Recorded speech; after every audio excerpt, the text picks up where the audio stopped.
بسم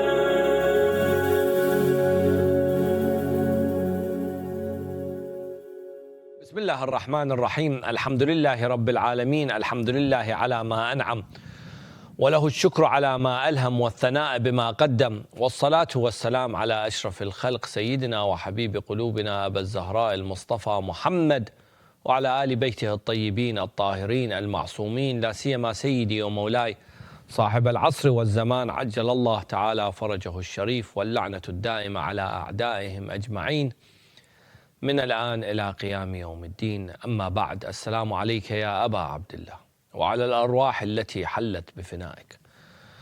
عليك مني سلام الله أبدا ما بقيت، وبقي الليل والنهار، ولا جعله الله آخر العهد مني لزيارتكم. السلام على الحسين وعلى علي بن الحسين وعلى أولاد الحسين وعلى أصحاب الحسين وعلى حامل لواء الحسين أبا الفضل العباس ورحمة الله وبركاته. The 25th of the month of Rajab is the day of the anniversary of the martyrdom of our seventh Imam, Al-Imam Musa ibn Ja'far Al Kadhem, alayhi afdal as-salati was-salam, Babul Hawaj, the gate to our hajat. And there are many lessons that can be derived from the life of Imam Al Kadhem alayhi afdal as-salati was-salam. Our seventh Imam Al Kadhem alayhi afdal as-salati was-salam, who was born in the month of Safar, achieved martyrdom while being poisoned in prison, in the prison of Harun al-Abbasi in Baghdad, and his martyrdom is on the 25th of the month of Rajab. And there are many narrations attributed to Imam Al Kadhem alayhi afdal as-salati was-salam that illustrate to us important concepts and important lessons, and we can derive many lessons from the ahadith of the Ahlul Bayt. And tonight, specifically from a hadith from Imam Al Kadhem alayhi afdal as-salati was-salam, which is narrated to us from Ali ibn Ja'far, who is the brother of Musa ibn Ja'far, who narrates from his brother Musa ibn Ja'far. And this hadith attributed to our seventh Imam from his brother says that Imam Al Kadhem took my hand and he said to me that our father took my hand just like his father took his hand, just like our grandfather took his hand. And he said to him, افعل الخير إلى كل من طلبه منك. Do good to whoever asks for anything from you. فإن كان من أهله فقد أصبت موضعه. Then if he deserves the good, if he deserves what he has asked you for, then you have achieved your aim and your purpose. وإن لم يكن من أهله. And if he wasn't someone that deserved your support, your help, your good deed, أنت من أهله, then you have received also what you had aimed for. Then he says a beautiful line, وإن شتمك رجل عن يمينك. If someone comes and curses you next to your right ear, ثم تحول إلى يسارك فاعتذر إليك. Then he went towards your left and he whispered and he apologized to you, or he said to you that, I'm sorry. فاقبل عذره. Then accept his pardon. And therefore this hadith illustrates to us the importance of doing good, doing khair.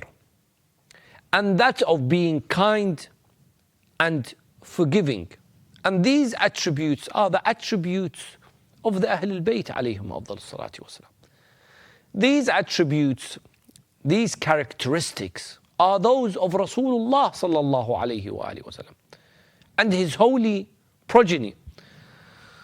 And I thought that today we lack sometimes these very important deeds, doing good.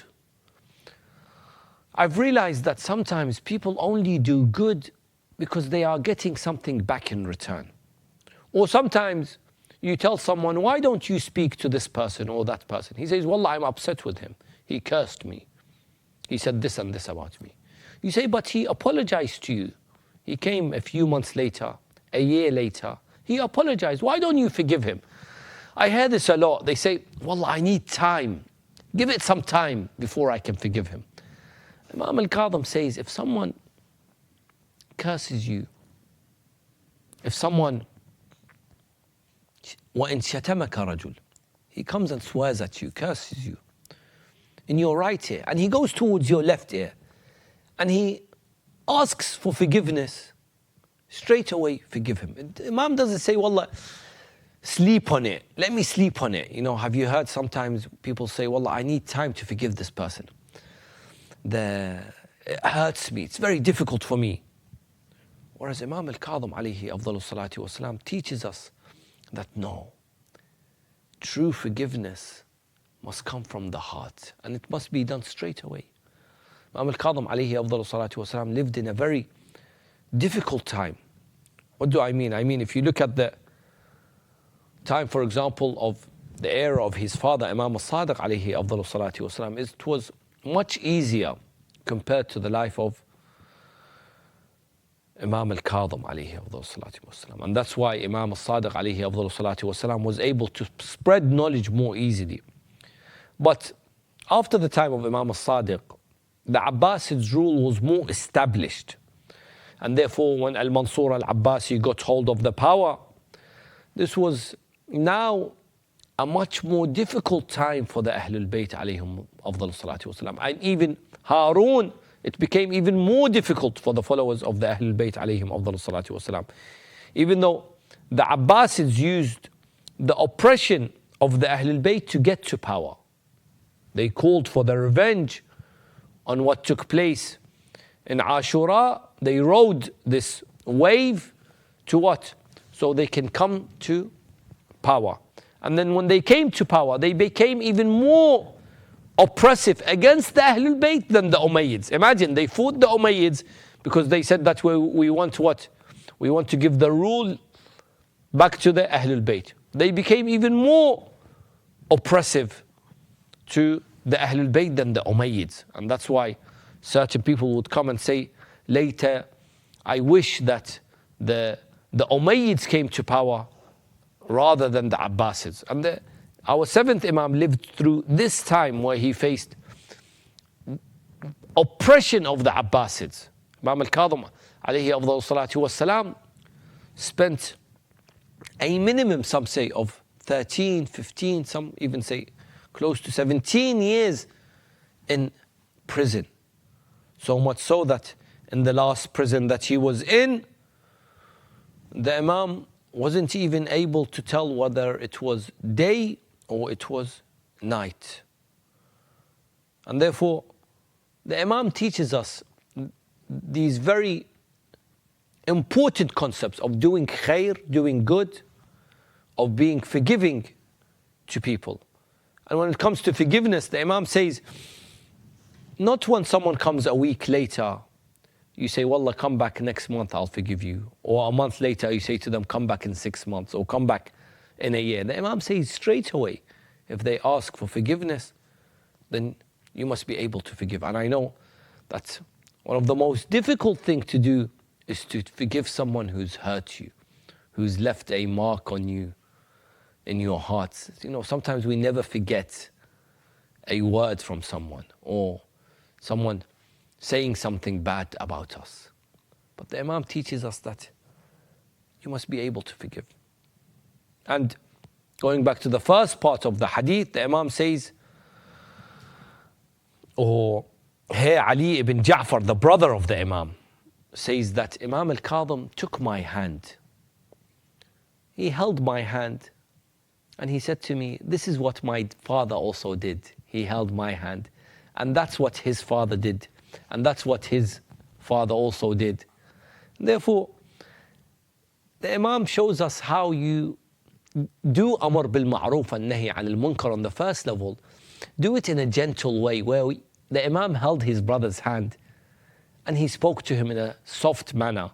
And the importance, the Imam teaches us the importance of spreading good, Amr bil Ma'roof and Nahi al Munkar. You know, because nowadays we live in a world where you can't even do Amr bil Ma'roof and Nahi al Munkar because people will come forward and say, you know, I live in my own bubble and I don't need you to tell me what to do and only God can judge me. Who are you to advise me? Well, when we look at the Quran, Allah subhanahu wa ta'ala tells us about the importance of Amr bil Ma'roof.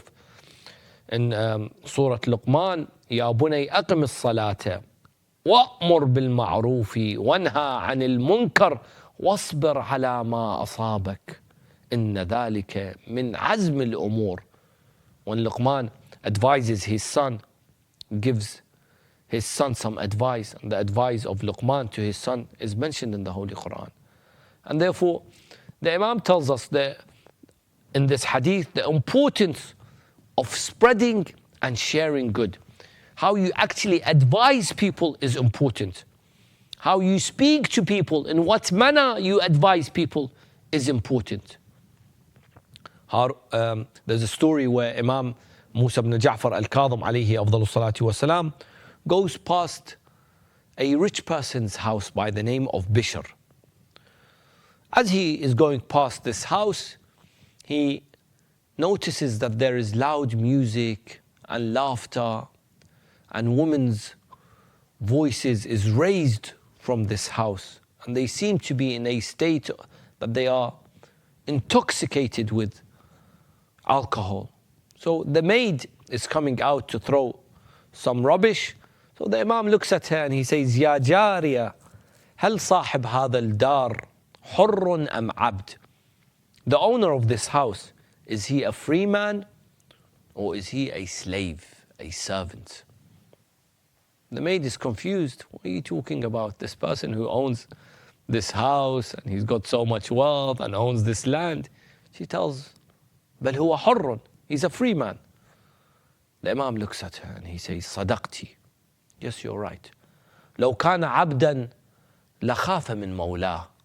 If he was a servant, if he was a slave, then he would have feared his master. She goes back inside the house, confused.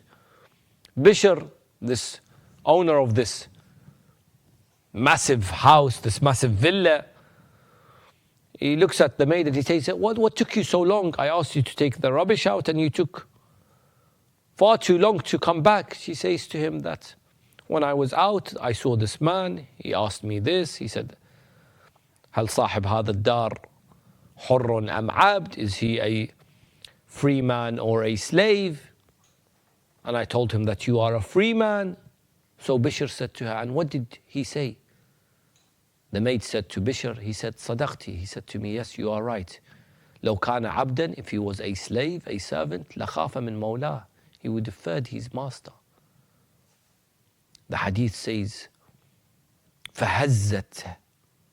It shook Bishr من غفلته. It's as if he was asleep and he woke up.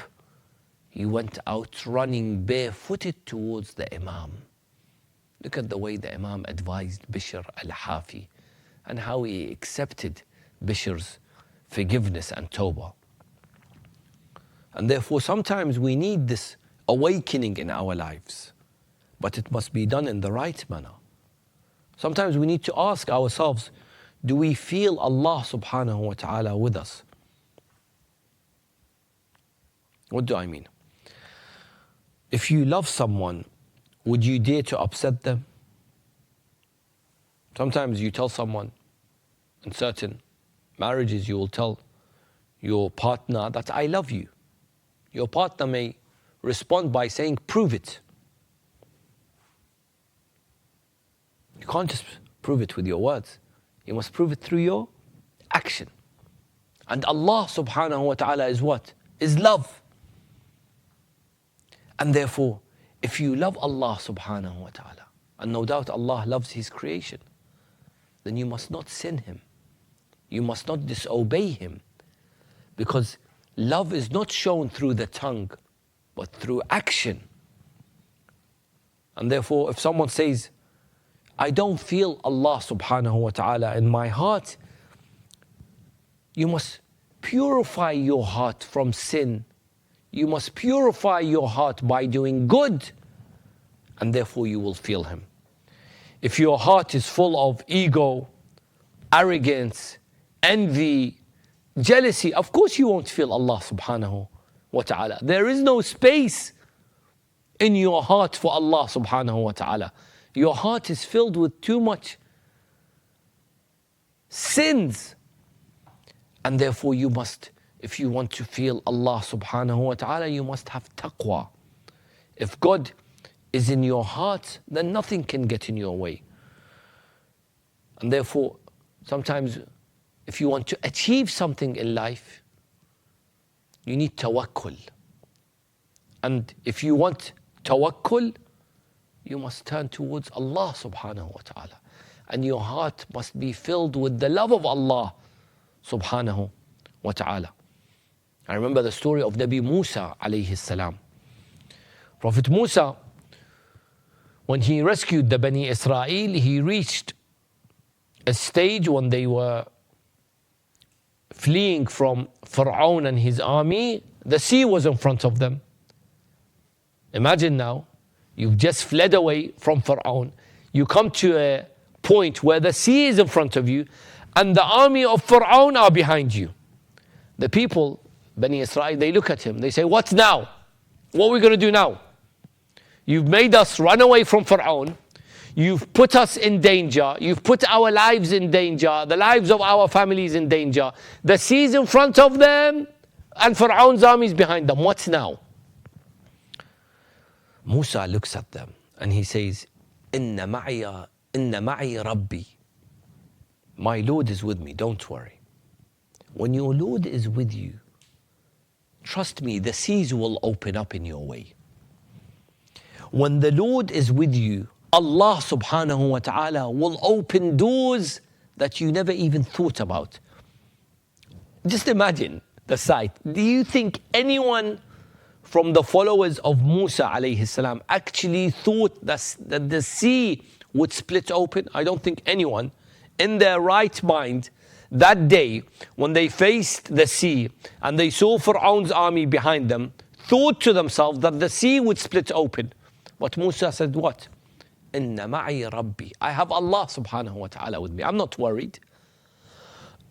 And therefore what happened was what? The sea splits open for Musa. And therefore we must ask ourselves, is Allah subhanahu wa ta'ala with us? You know, they say Nabi Musa, and I mentioned Nabi Musa alayhi salam because our Imam Musa ibn Ja'far Al Kadhem was named after Nabi Musa, and he is the only Imam to have a name of previous prophets other than Muhammad, of course. In the Quran, he says, قَالَ عَسَى رَبِّي أَنْ يَهْدِيَنِي. And when he directed himself towards Midian, when Musa alayhi salam was leaving, he said, perhaps my Lord will guide me to the sound way, to the correct way. Sometimes if we feel lost, we should remember that Allah subhanahu wa ta'ala will guide us. And therefore, when you look at the hadith of Imam Musa ibn Ja'far Al Kadhem alayhi afdalus salatu wassalam, he tells his brother Ali ibn Ja'far that do good. And it doesn't matter if you do good to someone who actually needs it or someone that doesn't need it.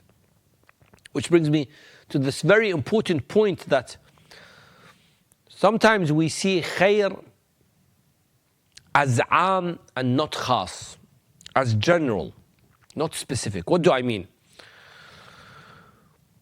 Sometimes when we're about to give charity, we hear a wiswas, a whisper. Why is it always you that is giving? Or sometimes we hear, but if we give to this specific project, do they deserve it or not? If I give to this charitable institution, to this charity, do they deserve this money from me or not?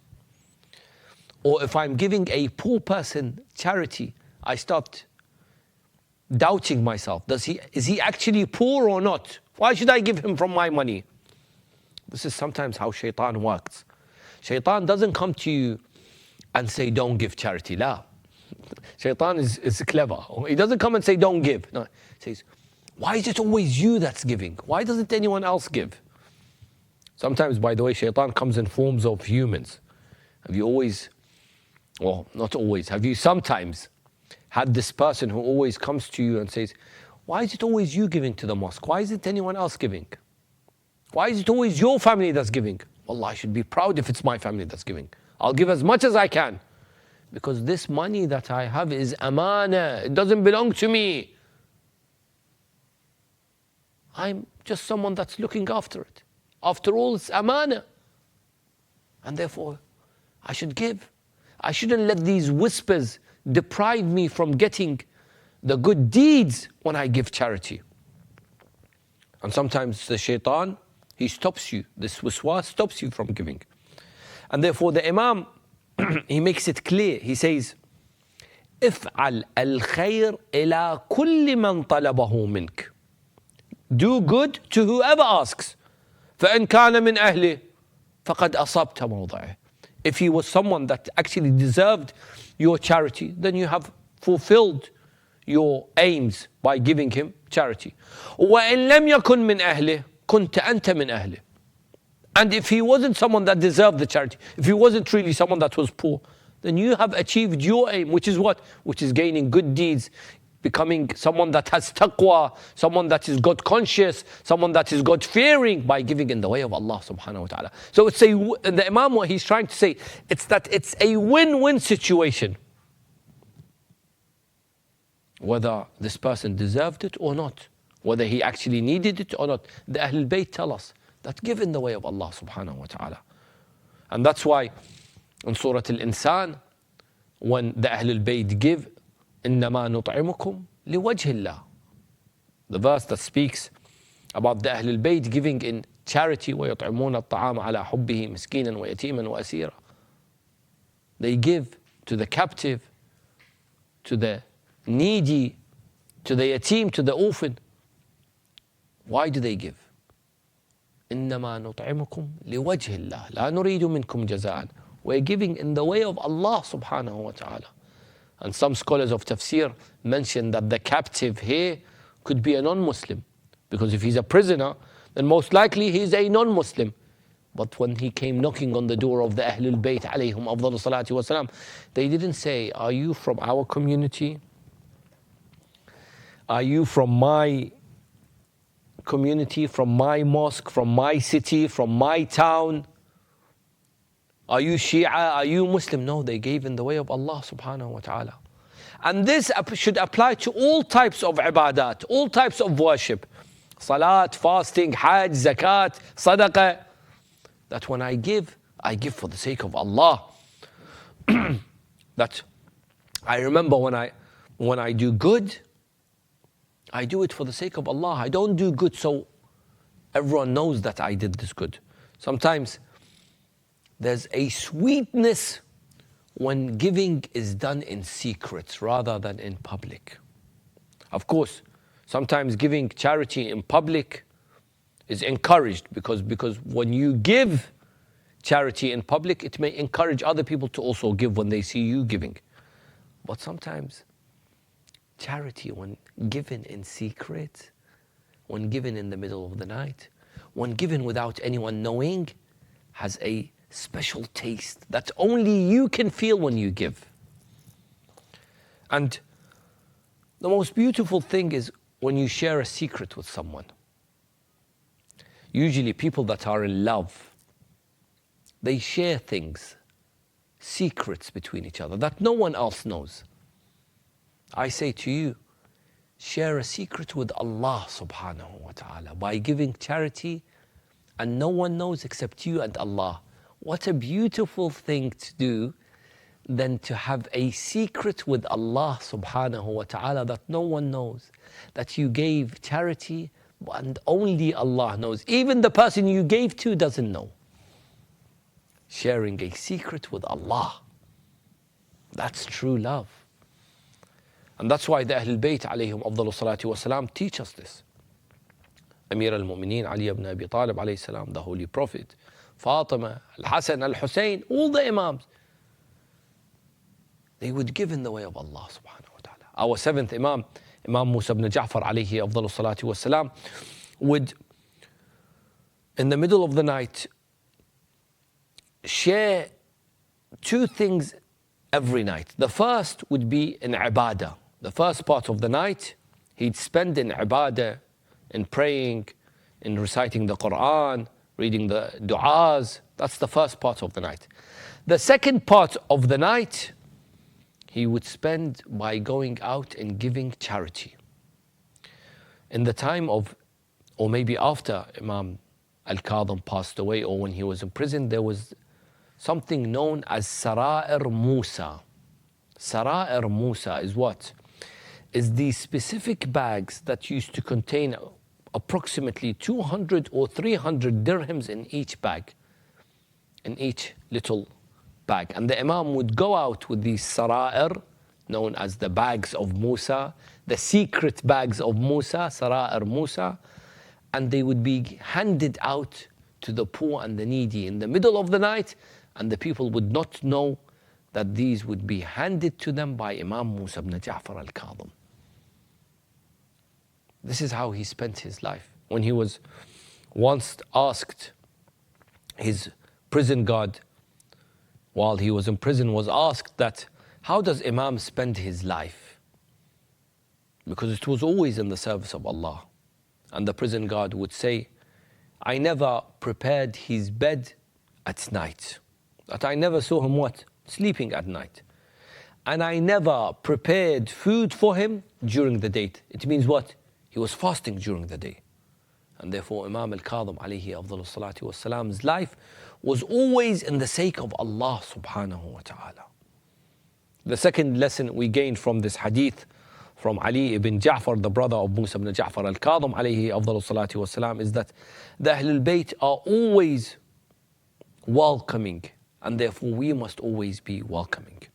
The Ahlul Bayt, they attract people towards them. They have this magnetic, we can say, force towards them. That's why we have many hadiths from the Ahlul Bayt that say that all you have to do is share our words, and people will automatically follow us. They will fall in love with us. That's why many people, when they met the Ahlul Bayt with a pure heart, the moment they met the Ahlul Bayt, they fell in love with them. Because the Ahlul Bayt have this attraction towards them through their behavior, through their akhlaq, through the way they speak, through how kind and gentle and forgiving they are.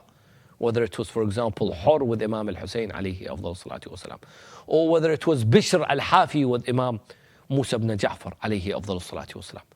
The Ahlul Bayt teach us to do good, do khair. Doesn't have to be just, by the way, when I said the Imam says, if'al al-khair, do good. It doesn't have to be charity by giving money. Sometimes a good word, a kind word to someone that's going through a bad day can be good charity for you. Sometimes sharing your knowledge, sharing your wisdom with someone that needs it, advising people, this is all khair. The Ahlul Bayt encourage this. You know, we have a beautiful hadith from Rasulullah sallallahu alayhi wa sallam attributed to the Holy Prophet who says, Al-dallu ala al-khair kafa'ilih. Someone who points you towards good. He doesn't actually do the good. All he says is he directs you towards khair. Kafa'ilih. It's as if he has done good. Sometimes, for example, if someone comes to you, for example, I'll just give this, and says, can you give me some money? I've got this. I'm in debt and I need your aid and your help. And you generally don't have any money to give. if you point them towards someone who can help and aid them, it's as if you have given them the loan or the debt. الدال على الخير كفاعله. And this is an important lesson for us to understand, that if maybe we can't support someone, then maybe direct them to someone else who can support them. This is also good. This is also khair. Imam Al Kadhem alayhi afdal salatu wassalam, with his knowledge, he had the best of akhlaq, the best of ethics. Because sometimes you may find someone with good knowledge, but no ethics. What's good is his knowledge if he has no akhlaq? What use is that knowledge if he doesn't have any akhlaq? Or you find someone who prays and fasts, but you see him outside of his salah, he's someone who has a foul mouth, uses foul language. He lies, he gossips, he backbites. What's the use of your prayer and your fasting if it's not in your akhlaq? If you do not practice it in your life? Imam Al Kadhem alayhi afdal salatu wassalam would practice his worship in his behavior and his high morals. He was known as Kadhem for what? What does Al Kadhem mean? That he restrained himself from being irritated or agitated in an undesirable situation through his patience. Imam Al Kadhem alayhi afdal salati wassalam. And the last prison that Imam Al Kadhem was in was the prison of As-Sindi, known as At-Tamura, where the Imam would not know if it was day or night. And in his final few nights, he wrote to Harun. He said, Ya Harun, the pain that I have is not going to last forever. My trials and tribulations will come to an end. They will not last. And your days of ease and happiness and comfort will also come to an end. But what will not come to an end? The justice of Allah subhanahu wa ta'ala. And this is a lesson for us, my dear brothers and sisters, that after hardship comes ease. That hardship does not last. And vice versa, happiness and comfort when disobeying Allah subhanahu wa ta'ala does not last. We all have to return to Allah subhanahu wa ta'ala. We ask Allah subhanahu wa ta'ala to grant us the ziyarat of Imam Musa ibn Ja'far Al Kadhem alayhi afdal salatu wasalam. In these nights and days, you see the millions of people walking towards Kadhemain, towards the holy shrine of Bab al-Hawa'ij, Musa ibn Ja'far Al Kadhem. We ask Allah subhanahu wa ta'ala to grant us the ziyarah of Bab al-Hawa'ij, Musa ibn Ja'far, and we ask Allah subhanahu wa ta'ala to grant us the shafa'at of Musa ibn Ja'far. Ya Rabb al-Hussein, بحق الحسين اشفي صدر الحسين بظهور الحجة. والسلام عليكم ورحمة الله وبركاته.